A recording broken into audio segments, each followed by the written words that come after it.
So my number two is The Iron Lady from 2011, starring the one and only Meryl Streep, Jim Broadbent, Richard E. Grant, Olivia Colman in an earlier film role, directed Hmm. by Philippa Lloyd. Quick logline: an elderly Margaret Thatcher talks to the imagined presence of her recently deceased husband as she struggles to come to terms with his death, while scenes from her past life, from girlhood to British Prime Minister, intervene. That's really what the movie is. And Yep. yeah, this movie was, not reviewed very well, even though Meryl has a third Oscar for this movie, Hmm. but was broadly considered kind of stodgy and boring. And Margaret Thatcher is obviously a controversial figure. Yeah, she's terrible. And yeah, and so this movie got a lot of bad rep for painting her character in a more sympathetic way as well. But I have this movie on my list because I love Meryl, obviously. And Hmm. then B, one of my guilty pleasures is kind of a scenery chewing acting performance. Like Mm. it sort of tickles a very different pleasure bone, if you will, in Uh-huh. in my mind, where if I'm kind of bored or what have you, if I really get energized by watching an actor who I really like kind of really dive into something. And and even though it's scenery chewing and some might be, repelled by it, I love it. So this is why this movie is on my list. But had you watched this movie before? No, I'd never seen it. I just have a personal revulsion to the existence of Margaret Thatcher, so I avoided it at the time. Though I was tempted to see it because she did win the Oscar for it, and Mm-hmm. I do also love Meryl Streep. And little teaser, we're teasing another episode we have coming up soon Mm. where we'll get into more of that at the end about Meryl. But yeah, like it was. I found it interesting. It definitely was a very bad film, but I think her performance actually was good. Oh yeah. I'm not that this is surprising. Meryl does a good No. performance, but it made the movie interesting enough to get through. I wasn't bored in it, even though I thought the filmmaking and the writing and really everything around her was just. And I'm saying that putting my political opinions of Margaret Thatcher It's aside, it very was just a really dull. terribly made film Yeah. on every level except for the performance. And why I don't get as much pleasure out of the like you were just saying like scenery chewing or a movie that only works because of the performance. Her performance is so good in this, and again, deservingly of the Oscar too. I felt for what she's able to do in this, that it kept my interest because of Meryl. Honestly, it was just Yeah. if anyone else had been in that, the performance wouldn't have been good, and this would have basically been a made for TV movie, which Oh yeah. everything else was operating on that level. Yeah. I Yeah. felt at least. I couldn't agree more with that. And it's sort of a wasted opportunity because I actually think from like a story structure and what they're trying to do, I like sort of this take on it. Like Oh, you as opposed do? to showing like a cradle to grave Oh. structure of the story, like somebody who's, in the end of their life and they're thinking about their life, and that's how, and we get to kind of see present and past collide. Hmm. I think it's an interesting take on it. Now, it's not done well, and Hmm. from a filmmaking standpoint and such, and it sort of ends up just being dull and stodgy, and the movie just doesn't ever breathe, just so dark. And like you said, it has a very TV movie kind of vibe to it. But I do like what they were trying to achieve from like a story structure standpoint. Because, she's such a controversial figure that Hmm. if you make a bird's eye view movie on Margaret Thatcher, there's no point doing that.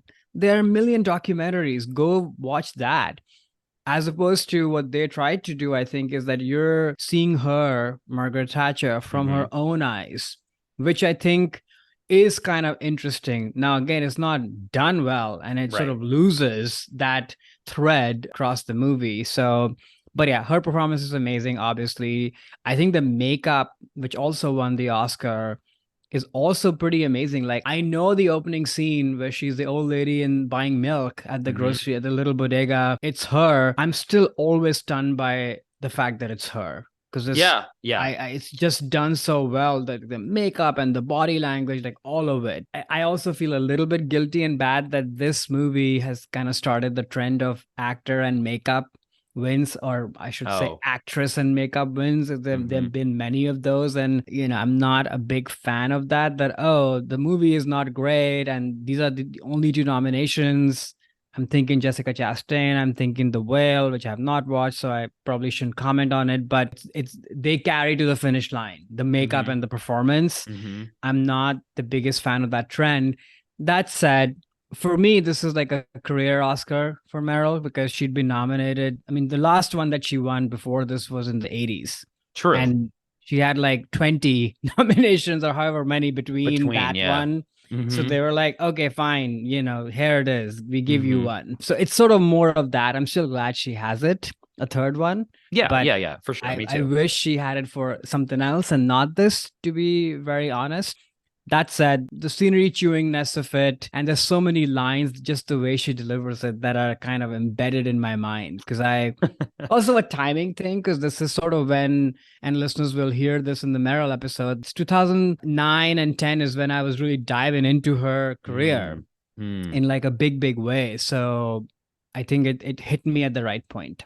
Yeah, no, yeah, like right at that time. Yeah, Yeah, yeah. I feel like she could have another one in her, honestly, if she could get I get hope another one so. potentially. But yeah, for me, I think the biggest surprise actually in this film, and again, as someone who abhors Margaret Thatcher and her politics, was it really actually didn't delve much into the politics in a weird way. Like they had very high level, oh, her dad made this one speech, and that's why she, doesn't believe in welfare. But it like she is such a political figure, and all these decisions she made were so rooted in her political identity. And I Yeah, almost felt like they were trying to remove that and say, you know what, let's not yeah, talk about the politics. Let's talk about her as a person. But I actually don't think you can separate those two. Like no, another politician I really don't like, Richard Nixon. There's a fantastic Oliver Stone movie on him, which is actually a lot of similar structure. He's flashing back to his life, mm, but it shows you a lot of him and why he did things, and politics are right. in, I mean, as You Oliver don't Stone see that here puts at all. politics and everything. But here they almost try to like sidestep that. And I'm like, that's Yeah, actually the more interesting thing. I would have right. loved to see Meryl play Margaret Thatcher in a movie that is to the caliber of like Oliver Stone's Nixon or something, where Yeah. they're really delving into this person instead of trying to create sort of like more watered down,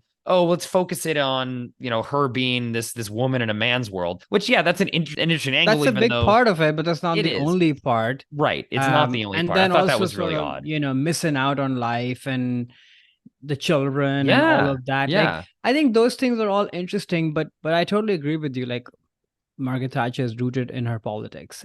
Yeah. Show that, Right. That's what we want. Yeah, Even as someone who doesn't like her, I would be very fascinated to exactly. delve more into those angles. Or like you said with the kids, there was hints of that. Like, wow, she really was just a terrible mother to these children. Yeah. Horrible mother. But why? Let's get into why, not just show it. Was it her politics she felt was more important, or that she was doing something for the I greater got good? that So sense though, a that little bit through it Meryl. was it I was think that, Meryl carried that through, but yeah. I would have wanted more in what the script delivered, which I think was the biggest failing of the film. Like it Yeah, just the was. script is not But I not like good. the framing, like you said. I think the Yeah, framing was nice, framing but is good. the execution was just No. a lot to be desired. I was actually, I guess, really not surprised it was so bad because I'd heard so many bad things about it at the time. And, again, I think Meryl does a fantastic job. So obviously I'm like, okay, I get why she also won the Oscar. But yeah, not a movie I would recommend unless for a No. Meryl completist or someone like you who's like a huge fan of Meryl. Yeah, you got to watch it because she does just an incredible transformative, as she always does, job. And she really nails the accent and the gait, and Margaret Thatcher had a very specific way of talking, and you close your eyes and you're thinking you're hearing Margaret Thatcher, not Yeah. Meryl Streep. And I think actually, yeah, Margaret Thatcher was alive at the time of this, Oh I yeah. believe, too, which is also pretty brave to do a performance like this for a historical figure who's still around So well known and well also. known, but like she's still alive. I know there's just Yeah. something about that of like, It's pretty brave in it's that brave, sense. and she does, a good job. Again, in Yeah. capturing what Margaret Thatcher was. I just wish the script was more interesting. That's all.